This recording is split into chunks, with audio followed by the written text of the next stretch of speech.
Viewers அனைவருக்கும் வணக்கம். இது நம்ம சேனல் க்ரோ எக்ஸ்பர்ட். ஸோ இன்னைக்கான வீடியோவில் என்ன பார்க்க போகிறோம் அப்படின்னா HDFC பேங்க் லிமிடெட் பற்றி தான் பார்க்க போகிறோம்.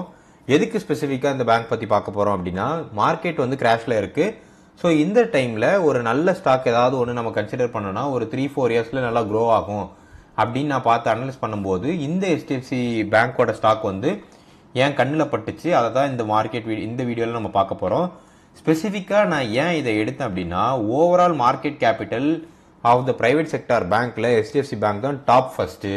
பட் செகண்டாக இருக்கிற ICICI பேங்க் இதை விட ப்ரைஸ் வந்து ஜாஸ்தியாக இருக்குது.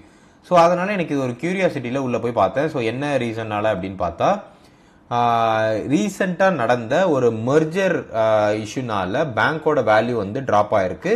அண்ட் இந்த பேங்க்கில் கண்டினியூஸாக கொஞ்சம் பிரச்சனை மாற்றி மாற்றி வந்ததுனால பேங்க்ல கொஞ்சம் இஷ்யூஸ் இருந்து வந்துச்சு. பட் நம்பர்ஸ் பாயிண்ட் ஆஃப் வியூல நீங்க பாத்தீங்கன்னா, ஃபினான்ஷியல் இயர் 2026ல 79 crores வந்து நெட் ப்ராஃபிட் மேக் பண்ணியிருக்காங்க.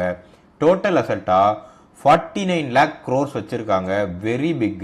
ROE ஃபினான்ஷியல் இயர்ல 14% இருக்கு. பிரான்ச்சஸா 9600 plus பிரான்ச்சஸ் இருக்கு.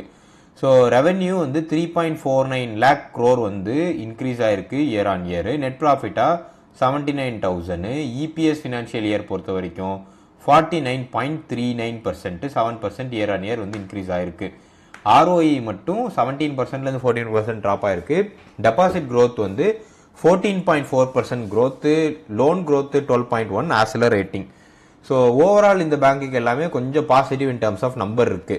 ஸோ 2023 தான் HDFC பேங்க் வந்து merged with the parent கம்பெனியான HDFC லிமிடெடோட merge ஆகுது. ஸோ mergeக்கு அப்புறம் அதோட ஓவரால் அசெட் பலூன் வந்து ரொம்ப வீங்கி போய் 49 lakh crore ஆயிருது. ஸோ இதனால ஒரு ஷார்ட் டேர்மில் ஒரு பெயினும் ஒரு பேனிக்கும் வருது.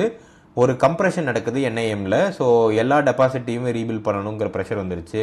அங்கேருந்து HDFCயோட 2.0 ஜேர்னி ஸ்டார்ட் ஆகுது. ஜென்ரலாக இந்த மாதிரியான மெர்ஜர் நடந்துச்சு அப்படின்னா ஒரு 3 to 4 years ஆகும் டிப்பிக்கலாக அதை வந்து திருப்பி ரீபில்ட் பண்ணுறதுக்கு. ஸோ பட் ஸ்டில் இப்போ வந்து 3வது வருஷத்தில் இருக்கும்.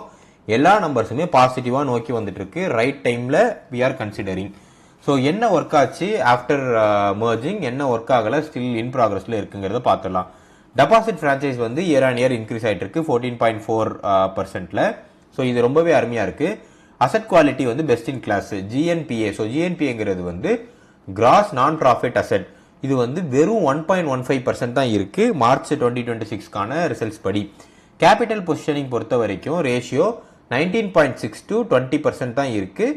RBI மினிமம் சொன்னதை விட பெட்டரான நம்பர்ஸ்ல இருக்காங்க.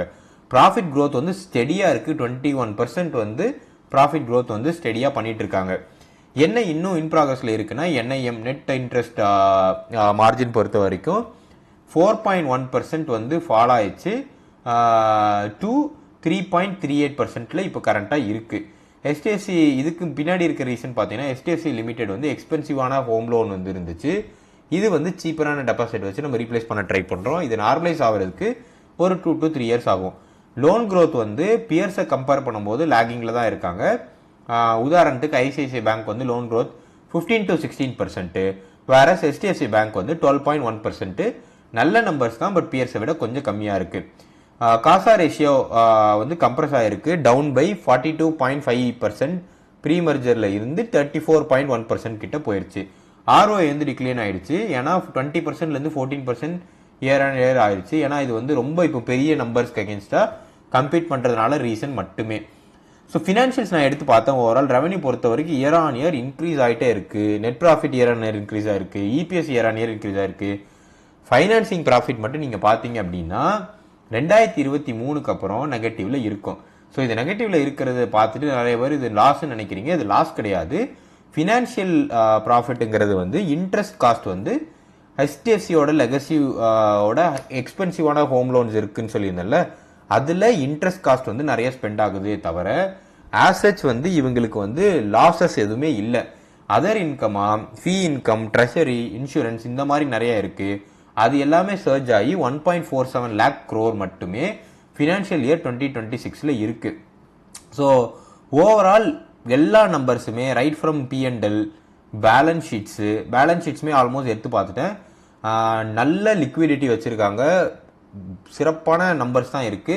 குவார்டர்லி ட்ரெண்டுமே நீங்கள் எடுத்து பார்த்தீங்கன்னா ஆல்மோஸ்ட் எல்லாமே வந்து ப்ரிடாமினெண்ட்டாக அந்த 2023 டைமில் நடந்த டிப்பை தாண்டி மீதி எல்லாமே பெட்டராக தான் இருக்குது. ஃபினான்ஷியல் இயர் 15 தான் பீக்கு, 18 வந்து ஸ்டேபிள், 21 ஸ்டேபிள், 2023 அந்த ப்ரீ மர்ஜரு. அதுக்கப்புறம் நீங்கள் பார்த்தீங்கன்னா மர்ஜர் இயரு ஓரளவுக்கு அப்படியே இருந்துச்சு. இன்டிகிரேஷன் டைமில் கொஞ்சம் டிக்ளைன் ஆச்சு. அண்ட் ஃபினான்ஷியல் 2026 வந்து பாட்டமிங் இருக்குது. பட் ஸ்டில் இது வந்து கொஞ்சம் பெட்டராக இருக்கிறதுக்கான வாய்ப்பு இருக்குது. அனலிஸ்ட் எல்லாம் சொல்கிற approximate target Antique stock broking வந்து 1055 கொடுத்துருக்காங்க. எரிக்வாஸ் வந்து 1160. மோத்திலால் வந்து ஆல்மோஸ்ட் இது வந்து ஒரு 14% ப்ராஃபிட் ஆகிறதுக்கான வாய்ப்பு இருக்குங்கிற மாதிரி சொல்லியிருக்காங்க. Consonants target 1555 to 1400. எல்லாருமே இந்த ஸ்டாக் வந்து 1000 ரீச் ஆயிருங்கிறதுல ஒரு மனதாக அக்செப்ட் பண்ணுறாங்க. அண்ட் நானும் இதை ஸ்ட்ராங்காக பிலீவ் பண்ணுறேன். செக்டார் வைஸ் இவங்க லோன் வந்து ப்ரிடாமினெண்ட்டாக ஹவுசிங் அண்ட் லோன் மட்டும் 45% ஆஃப் ஸ்டேக் வச்சிருக்காங்க.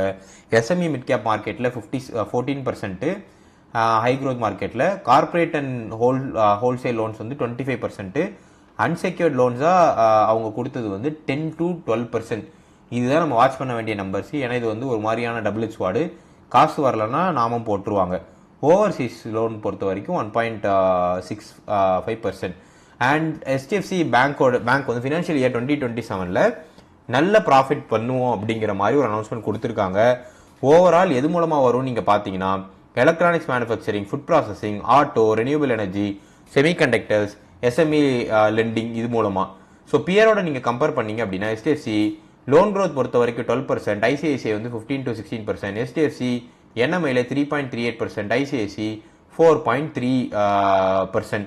Asset quality HDFC 1.15%, ICICI 1.53%, capital HDFC 20%, car versus ICICI 17%. So capital already சொல்லியிருந்தேன், HDFC தான் இருக்கிறதுலே பிக்கஸ்ட் கேபிட்டல் பிளான். HDFC பேங்க்குக்கு பாசிட்டிவாக இருக்கிற கேட்டலிஸ்ட் நீங்கள் பார்த்தீங்க அப்படின்னா ஃபினான்ஷியல் இயர் 2026 ரிசல்ட்ஸ் அமோகமாக இருக்குது. 60,000 crore கிட்ட பாண்ட் ரைஸ் பண்ணுறதுக்கான அப்ரூவல் கிடச்சிருக்கு. சேர்மன் நம்ம காஷியஸாக இருக்க வேண்டிய விஷயம் தான், சேர்மனோட ரெசிக்னேஷன் இப்போ ரீசெண்டாக நடந்துச்சு. அது ஒரு லீடர்ஷிப் கேப் இருக்குது. அதுக்கு அவங்க ப்ராப்பராக MD CEOங்கிற ரீஅப்பாயின்மெண்ட் வந்து பெண்டிங்கில் வச்சுருக்காங்க. ஸோ ஃபினான்ஷியல் இயர் 2027 லோன் க்ரோத்தோட கைடன்ஸ் வந்து எப்படி இருக்குது RBIல இருந்துங்கிறத பார்த்துட்டு நம்ம ஒரு மாதிரியான காஷியஸ் கால் எடுக்கணும். ஸோ ரிஸ்க் ஆசெட்ஸ் பார்த்தீங்கன்னா NIM கம்ப்ரெஷன் இருக்குது. அதோட ரிஸ்க் ஆசெட்ஸ் வந்து 7 நான் ரேட் பண்ணுறேன். கவர்னன்ஸ் அண்ட் லீடர்ஷிப் வந்து இன்னும் MD CEOலாம் போடலை, ரிஸ்க்கை 5 வந்து ரேட் பண்ணுறேன். லோன் க்ரோத் வந்து இன்னும் கூட பெட்டராக பண்ணலாம், அது ஒரு மீடியம் ரிஸ்க்கு. அன்செக்யூர் கிரெடிட் வந்து குறைக்கணும், அது ஒரு லோ மீடியம் இருக்கு 4 இன் டர்ம்ஸ் ஆஃப் 10 ரேட்டிங் எடுத்தா. ஜியோ பொலிட்டிக்கல் குளோபல் ரிஸ்க் வந்து மீடியமாக இருக்குது. ஏன்னா இப்போ ருப்பி அகேன்ஸ்ட் டாலர் வந்து ரொம்பவே வீக் ஆகிட்டு இருக்கு. ஆயில் ப்ரைஸ் வந்து $100 மேலே ட்ரேட் ஆகிட்டு இருக்கு. யூஎஸ் டேரிஃப் ஆன் இந்தியா வந்து 26% இருக்குது. இது எல்லாமே வந்து ப்ரெஷர் வந்து பேங்கிங் செக்டருக்கு கிரியேட் பண்ணும். ஃபண்டமெண்டலி இந்த பேங்க்ல எந்த ஒரு ரிஸ்க்கும் இல்லை, அதனால நான் ரிஸ்க் ரேட் வந்து 1 தான் கொடுக்குறேன். நல்ல பேங்க்கு இன் டர்ம்ஸ் ஆஃப் திங்ஸ். என்னென்ன ரீசன்னால பேங்க் வந்து புல்லிஷ் மார்க்கெட் இருக்க வாய்ப்பு இருக்குது, என்னென்ன ரீசன் வந்து பியர் மார்க்கெட் இருக்கிறதுக்கு வாய்ப்பு இருக்குன்னா, NIM ரெக்கவரி ஸ்டார்ட் ஆச்சு அப்படின்னா overall loan to deposit ratio வந்து இப்போ 94.6% இருக்குது. இந்த ரேஷியோ வந்து இம்ப்ரூவ் ஆகுது, எக்ஸ்பெண்ட் ஆகுது அப்படின்னா நல்ல ப்ராஃபிட் பெட்டராக பண்ண இருக்குது. பிரான்ச்சும் நெட்ஒர்க்ஸும் ரொம்பவே மெச்சூர் ஆகிட்டு இருக்கு. அவங்க நிறைய பிரான்ச்சஸ் வந்து இப்போ கனெக்ட் பண்ணிட்டு இருக்காங்க. அது இன்னும் ரேப்பிடாக ஒரு ஃபாஸ்ட்டாக ஆட் ஆச்சு அப்படின்னா பெட்டராகவே இருக்கும். ஃபினான்ஷியல் 2026 மட்டும் 546 பிரான்ச்சஸ் வந்து போட்டிருக்காங்க. அதெல்லாம் மெச்சூர் ஆகணும். ஏன்னா இப்போ தான் ஸ்டார்ட் பண்ணியிருக்கிறதுனால இந்தியாவோட கிரெடிட் சைக்கிள் வந்து ஆக்சலரேட் ஆகுது. Which is like GDP of India வந்து 10% அண்ட் சிஸ்டம் கிரெடிட் ரேட் வந்து 15 to 16% க்ரோ ஆச்சுன்னா பேங்கிங் செக்டருக்கு அது ஒரு பெட்டரான பாசிட்டிவாக இருக்கும். அண்ட் ICICI பேங்க் வந்து டார்கெட்டில் பார்த்தீங்கன்னா நிறைய மார்க்கெட் ஷேர் வந்து ஹோல்ட் பண்ணுறாங்க. HDFC பேங்க் ICICI பேங்க் எப்படி போட்டி போடுறாங்கிறது நமக்கு ரொம்பவே முக்கியம். When to by. ஸோ என்னை பொறுத்த வரைக்கும் நீங்கள் அந்த மெர்ஜர் சுச்சுவேஷனில் போயிட்டு நிறைய வாங்கியிருந்தீங்கன்னா லாஸ்ட்டில் இருக்கிறதுக்கான வாய்ப்பு இருக்குது. ஃபினான்ஷியல் இயர் 2025 to 2026 வந்து ஸ்டெபிலேஷன் ஃபேஸு கரண்ட்டாக இப்போ இருக்கிற ஃபேஸ். அக்யூமுலேட் பண்ண வேண்டிய ஜோன் கொஞ்சம் பேஷண்ட்டாக. ஃபினான்ஷியல் இயர் 2027 to 2028 வந்து ரெக்கவரி ஃபேஸ். ஏன்னா ஃபார் ஷூர் இந்த பேங்கோட எல்லா ஆஸ்பெக்ட்ஸ் ஆஃப் மூவ்மே பாசிட்டிவாக இருக்குது. க்ரோத் ரேட் வந்து 15 to 20% இருக்குங்கிறது நிறைய பேரோட கணிப்பாக இருக்குது. பட் ஃபினான்ஷியல் இயர் 2028 to 2018 இப்படியே கண்டினியூ பண்ணாங்கன்னா ரீரேட்டிங் ஃபேஸு கண்டிப்பாக இந்த பேங்க் வந்து 2x இல்லை 3 to 3.5x கிட்ட ரெக்கவரி வந்து கொடுக்கும். ஸோ இப்போ நம்ம என்ன பண்ணலாம் அப்படின்னு என்கிட்ட கேட்டிங்க அப்படின்னா, மொத்தமாக போயிட்டு விழுந்து அதை நான் கன்சிடர் பண்ண போகிறேன்னு பண்ணாமல் எஸ்ஐபி மோடில் கொஞ்சம் கொஞ்சமாக நீங்கள் அக்யூமுலேட் பண்ணிகிட்டே வந்தீங்கன்னா பெட்டராக இருக்கும். நான் இந்த பேங்க்கை அப்படி தான் அக்யூமுலேட் பண்ணிகிட்டே இருக்கேன். ஸோ இந்த வீடியோ உங்களுக்கு கண்டிப்பாக பிடிச்சிருக்கும் நம்புகிறேன். இந்த வீடியோ உங்களுக்கு பிடிச்சிருந்துச்சு அப்படின்னா மறக்காமல் இந்த வீடியோக்கு ஒரு லைக் போட்டுருங்க. இது வரைக்கும் நம்ம சேனலை சப்ஸ்கிரைப் பண்ணலாம், சப்ஸ்கிரைப் பண்ணிடுங்க. இந்த வீடியோ உங்கள் ஃப்ரெண்ட்ஸுக்கு ஷேர் பண்ணுங்கள், கமெண்ட்டும் பண்ணுங்கள்.